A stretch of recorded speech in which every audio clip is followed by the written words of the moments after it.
யாரு நானு? ஐயோ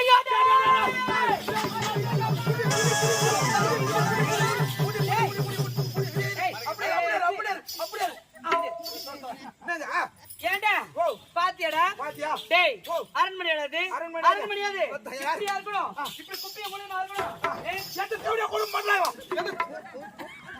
கேக்குறங்க அரண்மனையா இது? ஏண்டா அரண்மனை அது எப்படி குப்பிய மூலமா இருக்கு பாத்தியா? ஏண்டா டேய் அந்த சக்காலத்தி பெத்த பொண்ணு இருக்கிறாடா? ஆமாங்க. அவ பேர் சொல்றது கூட நாவே கூசுது. அந்த பத்மாவதி பத்மாவதி அம்மா அவங்க ஓத்தா செத்தாளே. அவங்க ஓத்தா சாவுல உண்ணா செத்துட்டாங்க. அவங்க ஓத்தா செத்தாளே. இந்த தேவடியா சாவ வேண்டியதானடா? தேவடியா சாவ வேண்டியதானடா பாவிங்களா? அவளு சொல்லுங்கடா. அவளு சொல்லுங்கடா. கை பிடிவானி. ஏண்டா